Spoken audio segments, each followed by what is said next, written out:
Hey, welcome everybody. This is Anthony Rosa, the community finance coach, aka Mr. Remedy. I'm super excited today. We have another lunch and learn talking about designer strategies. I want to welcome my friend Avery Johnson, who's an interior designer. Again, I'm really excited, Avery. I didn't know that I had this much influence with contractors, homeowners, and designers. And so you've been standing in the gap for a lot of my clients. And so I really thank you and I appreciate you coming on. Please introduce yourself and tell us a little bit more about you. Yeah, sure. Thank you so much, Anthony, for having me. I really appreciate you inviting me to be on your platform. This is super cool. So thank you for always thinking of me. Of course. And so a little bit about myself. As you know, my name is Avery Johnson. I'm an interior designer. And a little bit about me. I've been in the creative space for about 20 years. I started out in fashion. I was a wardrobe consultant and personal shopper for a long time. And then I transitioned to or pivoted my career back in 2020 to interior design. And my aunt was the first Black interior designer to graduate from the School of Interior Design here in New York back in the That's 70s. great. Yeah, Yeah, wow. she was really A influential. pioneer. Yeah. Yeah, she was a pioneer, absolutely. She actually moved to this country from Costa Rica. She didn't speak O- any English, and somehow she ended up figuring it out, and she was like one of the top Black interior designers in New York back in the 80s.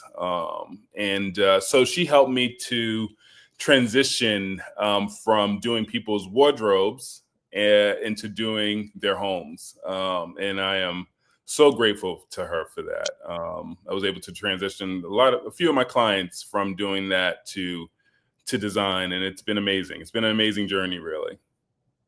Yeah, I'm really excited to have you. We're going to talk about some strategies and we're going to have some visuals for those that are watching. For those that are watching, again, I like to put these lunch and learns, these quick meetings with different industries, different classifications. The season's changing over here in the Northeast. So I'm thinking about interior design, I'm thinking about real estate investment. And so my goal is always to inspire, connect, and educate. And, talking about credit and how we can help you either make money or save money. Mm. And so, with those visuals that I was talking about, Avery, let's just jump right into it. Oh, sure. All right. So, um, don't know if you can see it. Yep, we can There we go. definitely see the slides that we talked Yeah, about. the slides right here. So a lot of here are just some of the pain points that I find a lot of homeowners have. First, they lack the time to manage and to manage a design, to even think of creating, a design for themselves. It's just not in their wheelhouse, right? Another pain point that I find that a lot of people have, which is, I mean, it's really valid, is a fear of making costly mistakes. You know, a home is very important and it's a big investment. So you don't want to put in, make the mistake of doing the wrong thing. And that's one of the reasons why I think a lot of people hire an interior designer is to not make those costly mistakes. Uh, Yeah, because I'm not a good interior designer, right, and a lot of my walls are still prison white. So I need someone like yourself. I don't know if your walls are prison white that you're watching right now, and you don't have that interior design eye. Comment. Right now. But yeah, definitely that's a big pain point, Avery. yeah, absolutely. And then a lot of people just don't have a clear vision of what they want or a style identity. And that's where we come in. That's where we come in to help.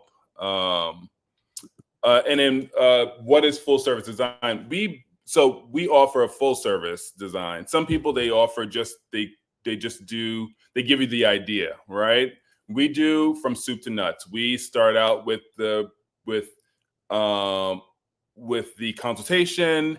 Then we do the space planning and procurement of furnishings and custom design pieces. And we also do something, a lot of our work is sort of investment driven.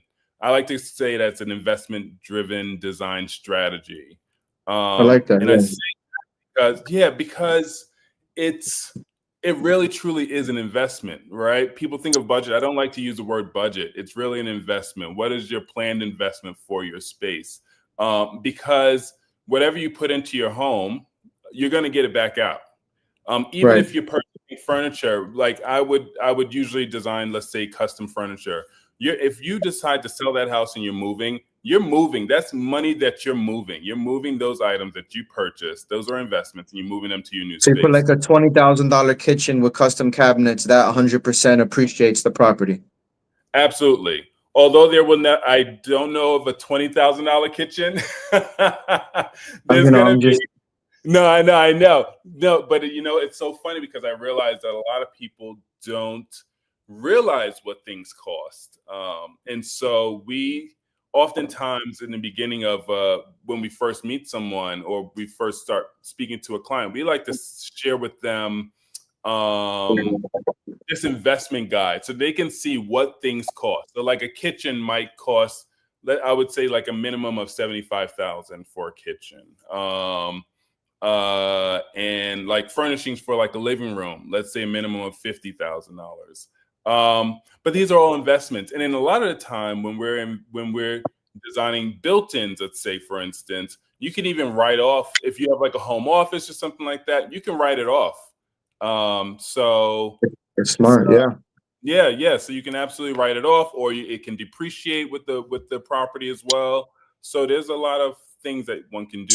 So do you judge people when you're Not, going into their house? I gotta ask. You know, as an interior never. design, be like, man, I would. This is horrible. I. No, I don't judge. I don't judge.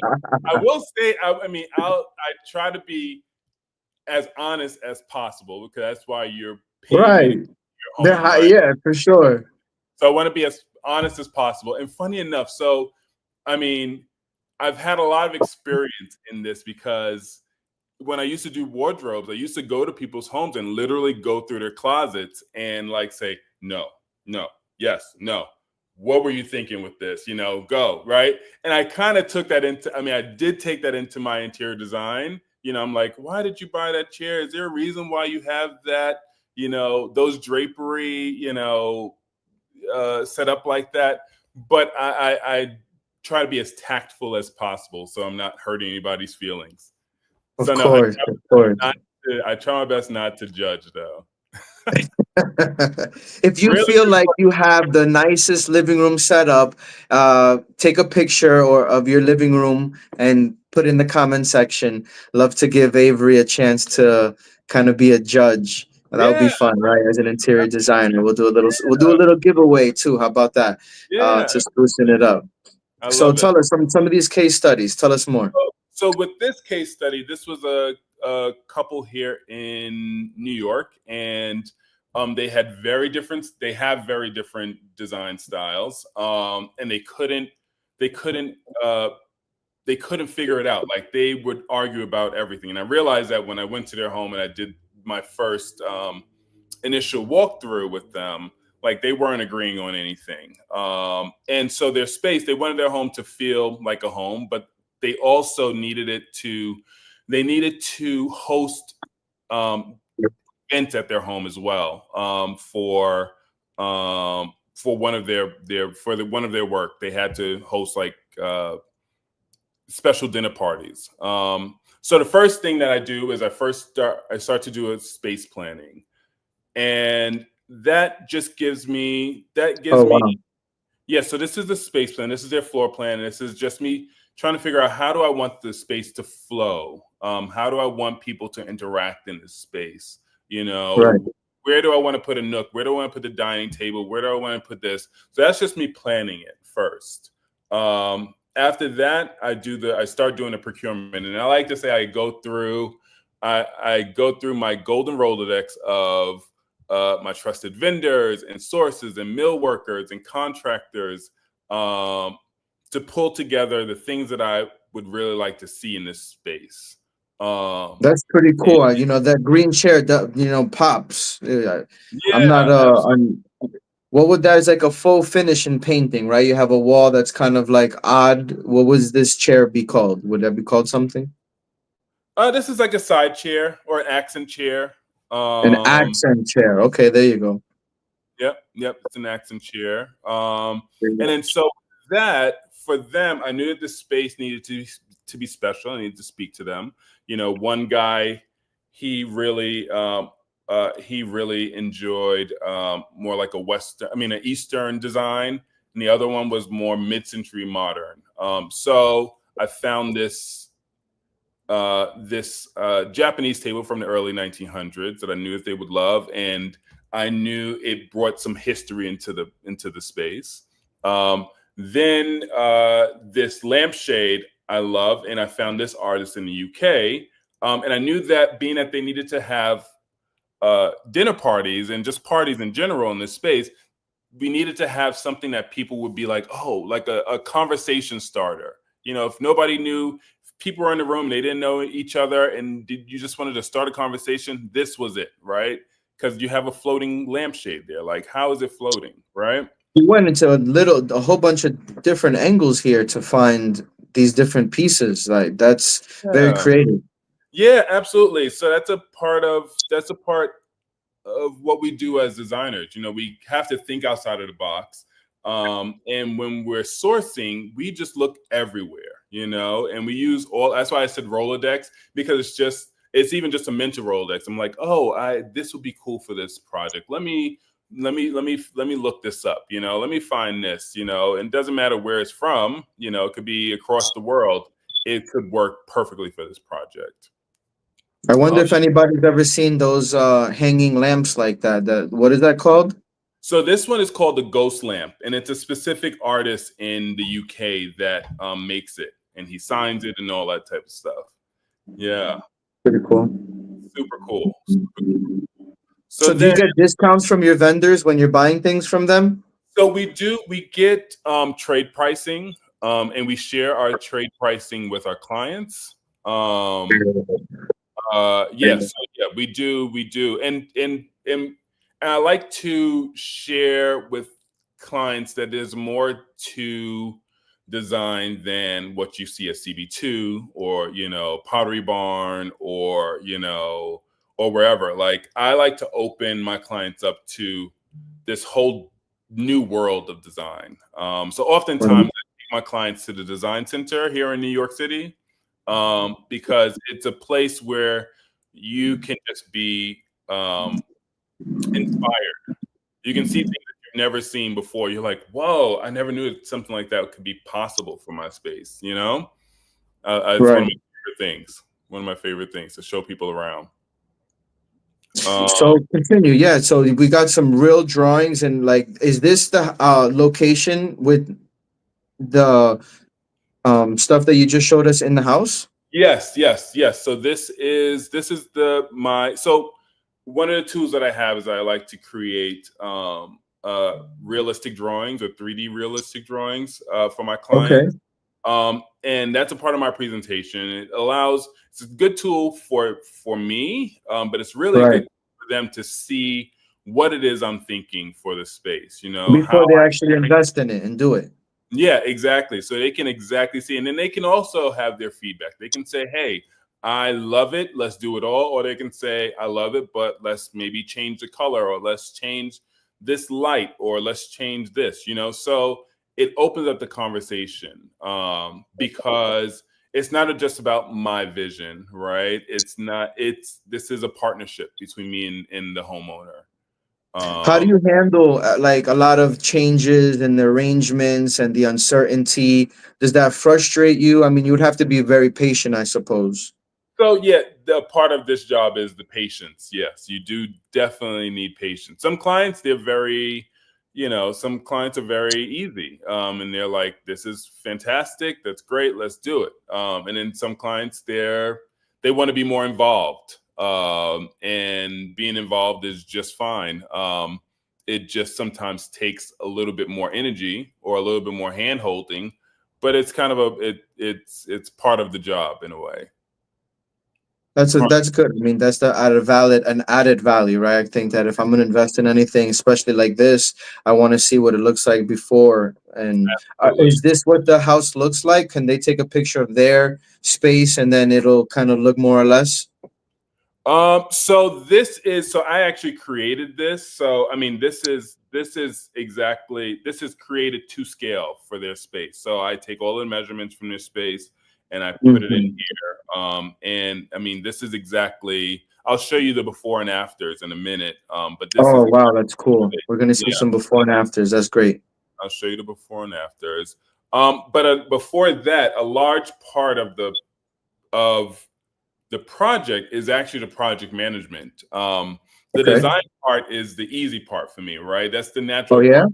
Yeah, Okay. that's the natural part. That's like creativity. It's just something I'm born with, right? So the That's project right. management part is a bigger part. It's like where we're ordering, we're coordinating with all of the tradespeople, with the painter and the electrician and the contractor.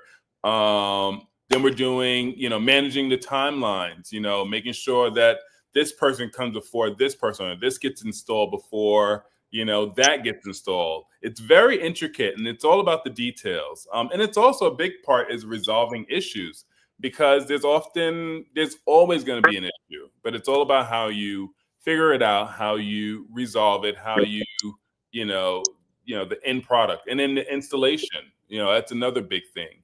You see me in this picture. Yeah, is that you? Is that you we see there? That is me here on the side. I'm usually not the person doing that, but we needed some help with putting Hey, this. but it's good. You get your hands in the mix. Yes, exactly. Yeah, yeah, yeah. But and that's a piece that we designed. It's a completely custom piece. Um, oh, and I just did this sort of pie chart of just showing you how much project management takes up. This is 55.6% of this project was project That's pretty management. cool. Yeah. Yeah, yeah, yeah. It's a lot. It's really a lot. So I wonder if nowadays, if they're more creative thinking people, so for those that are watching, another thought provoking question. Are you a creative person? Put thumbs up or thumbs down right now. If you're watching on the live, hashtag live. Again, if you're watching a little later on the replay, hashtag replay. We'd love to engage and interact with you. But yeah, wow, so the that's a great creative, question. I feel like everybody has some sort of creativity. I think so. Even if you're like a computer guy, and like you just don't think that you have it. Like you have an idea, and it's just up to the designer to turn that idea into like a vision, and then really into like an actual space, that you can enjoy and live in. You know what I mean? yeah, exactly. And today we're talking about these designer strategies. Thank you, Avery, for coming on and sharing with us. And I've already learned some tips and tricks, right? I like that I could just take some images and send them over, and you can kind of use the space that we have allowed. I think that just makes it helpful. And Yeah, it's time for a spruce up, right? So if we're kind of tired of being sick and tired, and our kids are out in school, or we have this new space that we're trying to take advantage of, I yeah, think having a conversation with you is well worth it. Uh, what else? absolutely. So we have some befores and afters. Yeah, so I'm going to show you the results. Here are the results of the space. Um, I don't know if it's coming up on your image on your. Yeah, of course. I see Oh, it. here we go. So we have like the dining room. We have this little nook that they wanted. Uh, this is the 120-year-old table that I mentioned, that we got in from Japan. And then the floating lamp um, here on the side, which is just like a conversation starter. I went to their first party. I was able to go, and everybody loved the space, but everybody was talking about that floating lamp. They're like, "How is this possible?" So it did exactly what it was supposed to do. It did exactly what it was supposed to do. And then I'll show you some. Uh, these are just some nice things that they said about me. And then Here's some befores and afters. So this is the entrance. This is where we see that table here. Right. Here is the little dining nook. So this is what it was here on the left before, and the after. You know, we chose a nice wallpaper to Definitely gives it some personality. If give anybody that's watching right now, give us a thumbs up if you like, the before and after. This is pretty cool. Yeah, and I mean it's also specific for the client, right? Because you have to understand what the client wants, what their style is, and then translate it. You know, there's another one right here. This is that built-in that we were putting together. Oh, wow. And your green chair that you liked earlier. And built-in natural shelf. Like I know, things with toys and books and gaming consoles. You need Right. to You need that. organize that better, for sure. Absolutely. Especially they don't have children, but I've done projects where they do have children, and you don't want to have.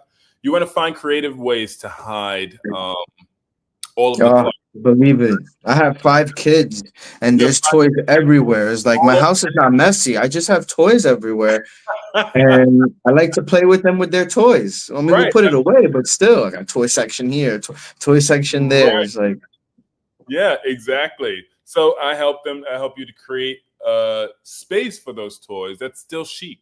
You know, like you don't have to be like hide all the toys when you have guests come over. You know, yeah, you throw them just behind the couch, right. put them in the closet. Under the rug. Like we're not doing that, you know. Like, we create spaces. Ooh, So that's funny. funny. And then this is the space where we had the sofa and the floating lamp. Yeah, so those are some of my before and afters for this So specific. more or less, like if somebody was to hire you, Avery, what are they looking at? How is the cost? What is their So methods of payment? so for us, we the smallest project that we generally work on is $50,000, and that's not our fee. Our fee is embedded in that, but that's the smallest amount because that's where we are able to really implement changes that are going to be meaningful for the space. So that could be, let's say, for instance, a living room and hall and let's say a guest room or something like that. As long as your minimum investment is $50,000, then we can work with it. Okay. And then how Mhm. can they finance it? Do most homeowners that you deal with, are they taking out a home equity line? Are they paying with card? Do they give you 50% up front? So that's a great question. So for our fee, we require half upfront. And our fee generally is from 20 to 25%. It really depends on the scope of the project. Um, Mhm. and so our fee is half upfront, but the way that people finance, they finance in so many different ways. Sometimes people use credit cards. Oftentimes they use credit cards because they want to, uh, especially when we're purchasing and I'm ordering, To get the because rewards. Yeah. points, you want to get all of those rewards. And I have clients. I have a client that is now in Rome right now with his family, and they used. I did their second house, their country house last year, and they got all of these points, and they used that to fly business class to Rome. Right, so they're there for spring break with their son. Of course. So yeah, so it's really And I good to. appreciate you sharing that. Is that what the normal practice is for interior designers? Their pricing structure. So everybody works differently. I guess it just depends on what it is, what your business model is. Like I said, there's some designers that don't do full service like we do. Right. Uh, there's some designers that just give you the ideas and that's it. But we do the full service. So yeah. So I guess it's typical for someone that's doing full service. Yeah. Hmm. No, I appreciate that. And what would be your call to action for those that are watching us today on this Lunch and Learn? I appreciate again you coming on, and we're talking about designer strategies here. What would you say is a call to action for those that are watching? Call to action. If you really are tired of living in a space that doesn't speak to you, that you don't love, and you want to invest in a space that you that brings you joy when you walk into your home, that brings you and your family joy when you sit at the dining table or you relax in your living room, then I think it's this is a time for you to call a designer to help you to create the space of your dreams, really. Right. And they don't have to have anything, if they're just still in that kind of seed space, that thinking space, you can definitely still come in and, help them with their process until they're ready and they can So make the we yeah, decision to move forward.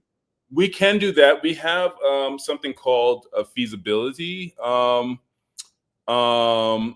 consultation, and that's sort of where we come in and we do, like, if you're not sure how much you need to really invest, right, or what it's going to really cost for you to get things done.